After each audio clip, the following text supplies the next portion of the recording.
सबसे पहले मेरा आप सभी को प्यार भरा प्रणाम।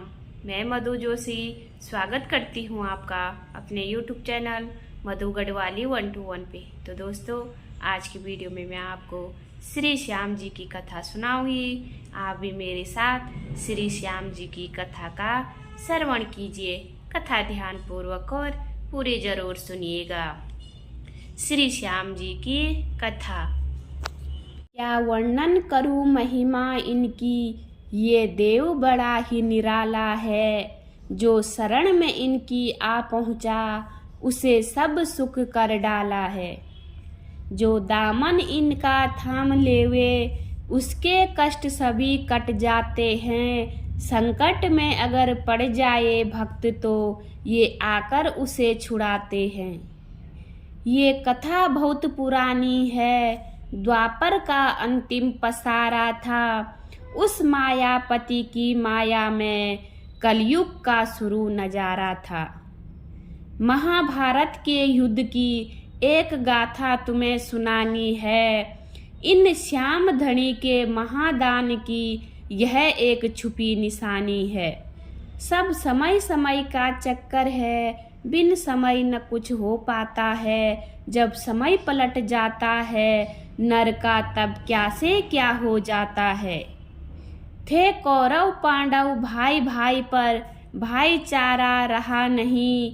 आपस की खींचातानी में कुछ कुल में बाकी रहा नहीं। थे धर्म युधिष्ठिर उस कुल में, पर धर्म से पला नहीं। पापी दुर्योधन के आगे कुछ चारा उनका चला नहीं। संकल्प था दुर्योधन का, जीते जी इन्हें मिटा दूंगा।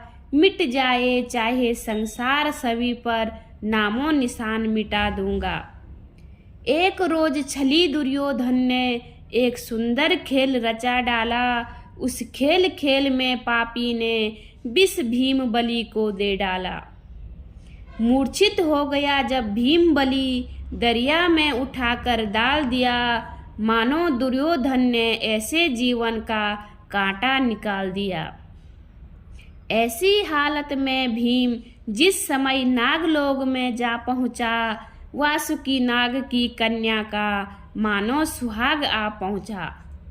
वासुकी नाग को एक समय माँ पार्वती ने वचन दिया, होवे कन्या उत्पन्न तेरे, ऐसा सुंदर आशीर्वाद दिया। यह कन्या वही अहलवती थी जो माँ की विवरदानी थी। शिव की पूजा नित करती थी, सतवंती थी, गुण खानी थी। शिव के पूजन में एक रोज ये ताजे फूल न चढ़ा सकी। माता पार्वती भी अपने कुछ मन के भाव न छुपा सकी।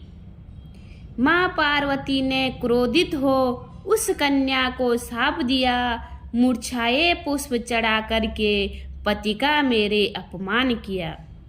ये शाप तुझे मैं देती हूँ, इस करने का फल पाएगी।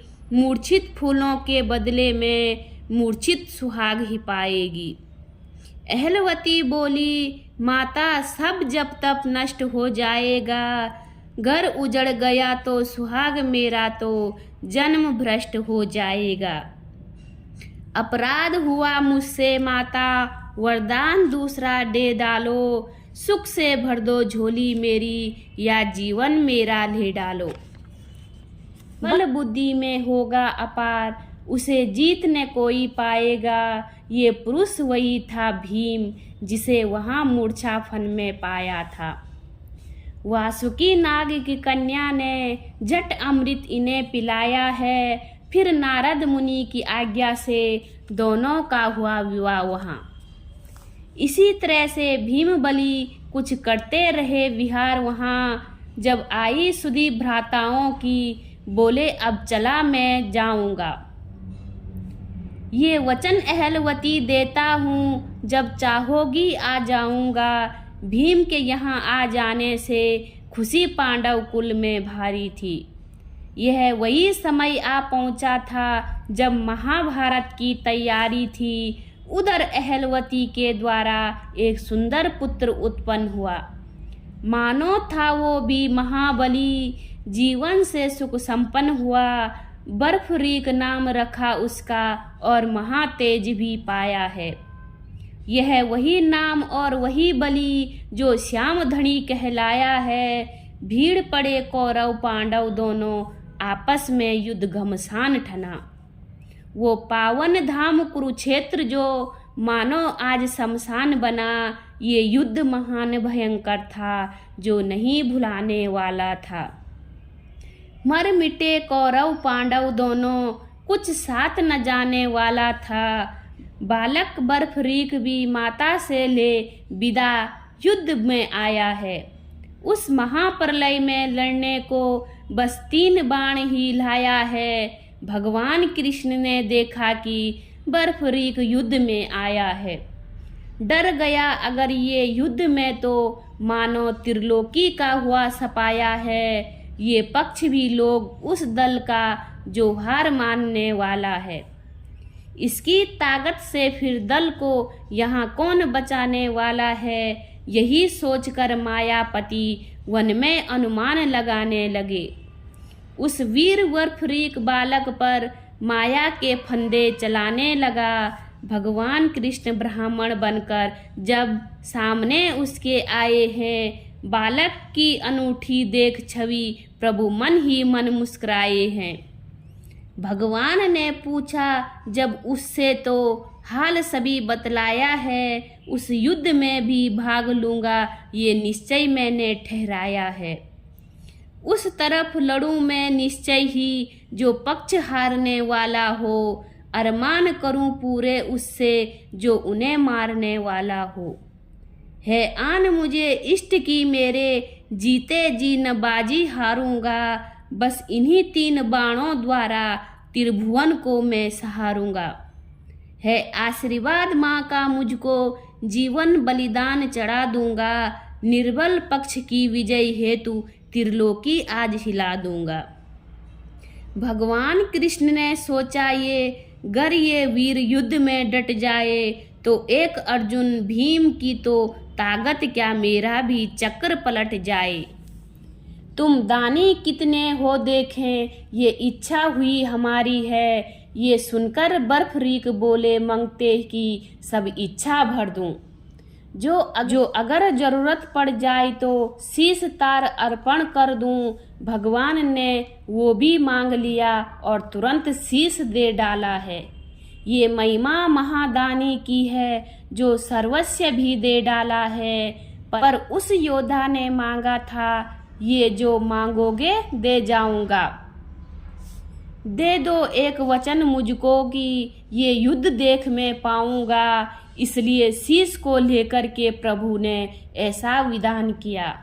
उस कटे शीश को युद्ध स्थल में एक खंबे पर स्थान दिया। जब महाभारत के युद्ध में मिट गए सभी कौरव लड़कर, मिल गई विजय जब पांडवों को, करते थे बातें बढ़ चढ़कर। जब बोले कृष्ण भगवान स्वयं ये युद्ध किसी ने किया नहीं, तब फैसला दिया शीश ने ये जो देखा सो बतलाते थे। इस कुरुक्षेत्र की भूमि में मायापति ही दर्शाते थे। भगवान कृष्ण की महिमा से पांडव गण का जयकार हुआ। काली खप्पर वाली द्वारा सब दुष्टों का संहार हुआ। भ्रम दूर हुआ पांडव गण का, भगवान कृष्ण मुस्कुराते हैं। उस कटे शीश और देख मोहन बलिहारी जाते हैं। फिर आशीर्वाद दिया प्रभु ने, हाथ उठा प्रसन्न होकर। कलयुग में पूजे जाओगे तुम कुल देवता होकर। ये आशीर्वाद हमारा है जो नाम तुम्हारा गाएगा। बिगड़ते कार्य बनेंगे उसके, मन वांछित फल पा जाएगा। ये वही श्याम दातर है जिन्होंने शीश वहाँ दे डाला है। जो शरण गया है उनकी, उसका सब दुख हर डाला है। जो इनका ध्यान करे कली में, जीवन उसका बन जाएगा। श्रोताओं अब भी चूक गए तो ये समय हाथ नहीं आएगा। श्याम जिंदगी थोड़ी है और झूठा सभी झमेला है। इस चला चली की दुनिया में बस 4 दिनों का मेला है। सुमिरन कर श्याम दातर का मन को लगा ले तू, उनसे नाता जोड़कर बिगड़ी हुई किस्मत बना ले तू। बोलिए खाटू नरेश की जय, श्याम प्यारे की जय, हारे के सहारे की जय। उम्मीद करती हूँ आपको वीडियो पसंद आई होगी। वीडियो पसंद आए तो वीडियो पे लाइक कीजिए, कमेंट कीजिए, अपने दोस्तों के साथ शेयर कीजिए। चैनल पे नए हो तो सब्सक्राइब ज़रूर कीजिए। मैं मधु जोशी मिलती हूँ आपको अगली वीडियो में। तब तक के लिए बाय बाय, धन्यवाद।